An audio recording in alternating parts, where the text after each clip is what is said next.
You don't mind? I said, you see, Jonah had volunteered. He had volunteered. He says, throw me overboard. And when a man volunteers, you don't have to strangle him before throwing. You agree? He says, throw me. You don't have to kill him. You don't have to break his arm or limb. You don't have to spear him. Am I right? The man says, throw me. So when they threw him overboard, was he dead or was he alive? I want to hear from you all. And please, I want to hear that it can also be recorded on our tapes. Please. Was he dead or was he alive when they threw him overboard? What? Alive. You got the right answer. But you get no prize for that. It was too simple. As you see, it's very simple. The Jews say he was alive. The Christians say he was alive. The Muslims say he was alive. No prize. The storm subsides and a fish comes and gobbles him up. Dead or alive? Right. From the fish's belly, he prays to God for help, according to the book of Jonah. I'm asking, do dead men pray? Dead people, do they pray? No. So he was alive. A little louder, please. Alive. MashaAllah. You will be given the opportunity at question time, whoever you are, you will be given the opportunity at question time to ask questions. Be man enough, be Christian enough to please keep your mouth shut for the moment. 3 days and 3 nights. The fish takes him round the ocean. Dead or alive? Alive. Don't be afraid. Don't get terrified.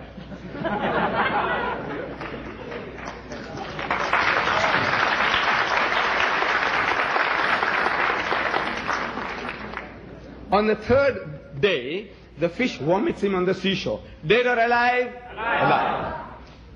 Look. Whether you are a Hindu or a Christian or a Jew or a Muslim, if you read this record and if you had sound common sense, you will say alive, alive, alive, alive. And it's a miracle. It's a miracle of miracles.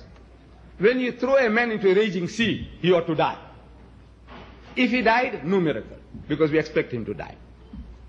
A fish comes and gobbles a man, he ought to die. If he died, no miracle. If he didn't die, it's a miracle. Heat and suffocation in the belly of the whale, the man ought to die. 3 days and 3 nights, he ought to die. If he died, no miracle. No mu'jiza, no sign. If he didn't die, it's a miracle. So, it's a miracle of a miracle of a miracle. An outstanding miracle in the Bible, 3 times over. It's a miracle from every point of view. So Jesus says, for as Jonah was 3 days and 3 nights in the belly of the whale, so shall the Son of Man be 3 days and 3 nights in the belly of the earth. As Jonah was, so shall the Son of Man be. I'm asking, how was Jonah for 3 days and 3 nights in the belly of the whale? Dead or alive? Alive. I'm asking again, how was Jesus in the tomb for 3 days and 3 nights? Dead or alive? Alive. I beg your pardon? No, according to Christendom. Dead. Ask the professor, ask the doctor. He said he was dead for 3 days and 3 nights. Jonah was alive for 3 days and 3 nights. Jesus was dead for 3 days and 3 nights. Any Christian worth the name will tell you that. Any Christian. You don't have to be a DD, and you don't have to be a theologian, or a preacher, or an evangelist, hearing voices from heaven. You need nothing.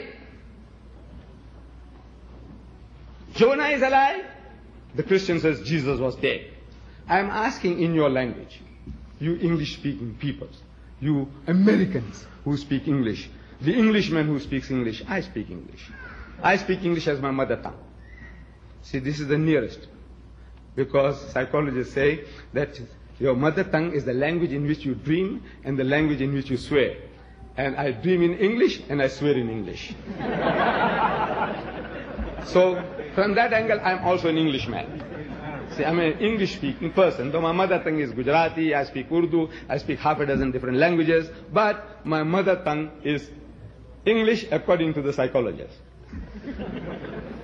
So, I'm asking in your language. Those, I'm sure all of you understand English.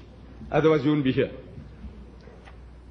I said, in your language, you see, is this like Jonah or unlike Jonah? Jesus says, for as Jonah was.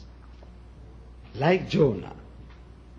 Jonah is alive, Jesus is dead. Is that in your language like Jonah or unlike Jonah? In your language? Unlike. So I'm asking now, is Jesus speaking the truth or you speaking the truth? Is Jesus a liar or you are a liar? Either. Look, you both can't be right. He said, I'll be like Jonah, and you telling me he's not like Jonah. So he failed, or he lied, or you are lying. Yes, you have to admit that you have misunderstood the whole thing. You're reading this in your own language, simple, basic English. King's English or Queen's English. This language I'm talking. For as Jonah was, so shall the Son of Man be. Like Jonah, not unlike Jonah. The very learned person, he says, no, Mr. Didak. You see, Jesus is here emphasizing the time factor. I said, there is nothing miraculous about a time factor. Whether man is, dead, unconscious, or gone into hibernations for 3 minutes, 3 days, 3 hours, 3 years, that is not a miracle. The miracle is that you expect a man to die and he doesn't die. That's a miracle. But drowning man clutches at straws. You see, he says, no, Mr. Didat. You see, it is the time factor that Jesus was emphasizing. Can't you see? He said, for as Jonah was 3 days and 3 nights, so shall the Son of Man be 3 days and 3 nights.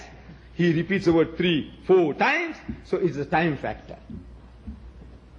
that he was emphasizing. Not whether dead or alive. So I'm asking, look, did he fulfill that? The time factor. Did he fulfill that? He said, yes. I said, look, you're going to make another slip just now. You're going to fall again. You have made one faux pas. You have made one mistake. You have accused Jesus of lying. He said, I'll be like Jonah. You say he was unlike Jonah. He didn't fulfill it. And you're going to make a second mistake just now. But no. Drowning man clutches at straws. And you'll find drowning women will do the same. So I said, now, look, when was he crucified?